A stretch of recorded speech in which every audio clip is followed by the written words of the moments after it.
Bible reading for today from Matthew's Gospel, chapter 13. Jesus put before the people another parable.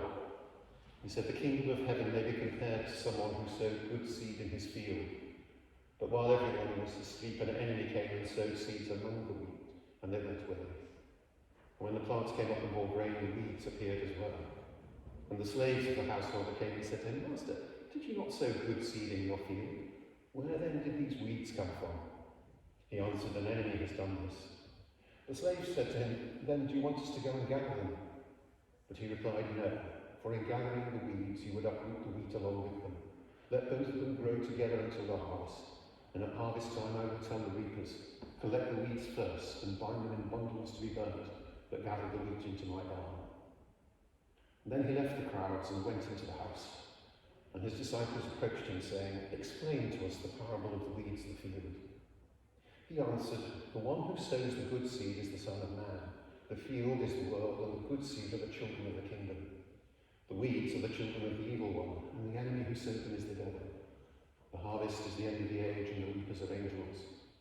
Just as the weeds are collected and burnt up with fire, so will it be at the end of the age. The Son of Man will send his angels, and they will collect out of his kingdom all causes of sin and all evildoers, and they will throw them into the furnace of fire, where there will be weeping and gnashing of teeth. And then the righteous will shine like the sun in the kingdom of their Father. And let anyone with ears listen." This is the gospel of the Lord.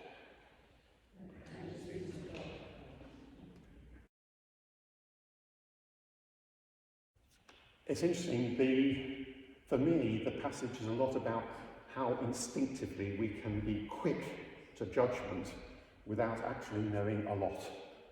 Or at least we may think we know a lot, but we may not know enough.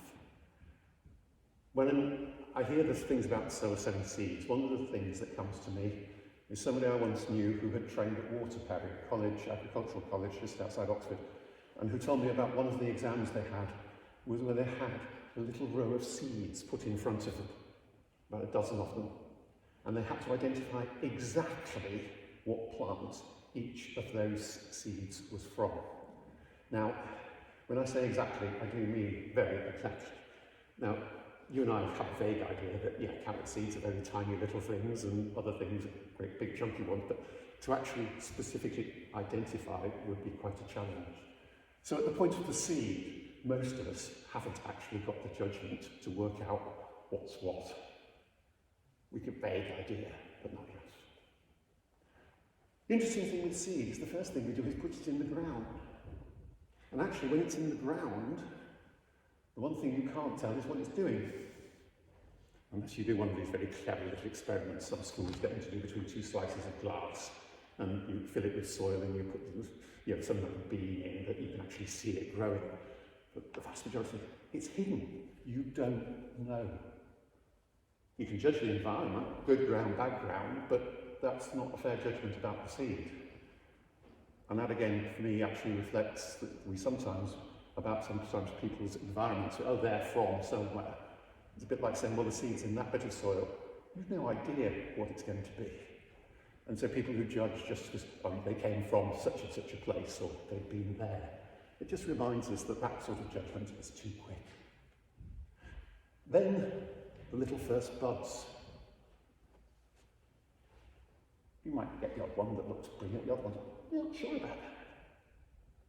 But again, that strikes me, that's a bit like, I don't know what people's favourite books are.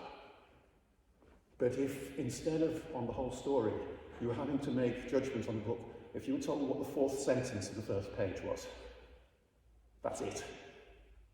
There'd be a lot of false judgments made, because you don't know the whole story. And it's only in the point of maturity that we actually see about bearing fruit. So for me, the bit that Jesus was telling is very much about this reminder that our natural human instinct to judge can so easily err. And it's a reminder that we need to ask questions, discover more, take our time, wait, because there's often potential in things that we haven't seen potential in. The other thing which I'm very conscious of in the way that Jesus to the people there explained it was this very black and white idea that there are good people, bad people. Yes, we know that there are people whose lives have been notoriously evil in their consequences, but to just, I think, to our modern mind, to just actually see it as quite as black and white, I suspect it's better to say, well, actually, we all have the capability, if we're really honest and we reflect on ourselves, to be extremely good people and open to the grace of God to transform us and work with us. But actually, frightening as it is, we all have the potential, will be put in certain environments, certain situations and things, to be extremely nasty and uncomfortable people to be with. Sorry, that's part of human nature. And I think recognising that in a sense there's a bit of each of those in us, and that need for us continually to be coming for the grace of God to guide us, direct us, refresh us, so that we do journey to be the good seed and bear fruit, is the important thing that comes from it.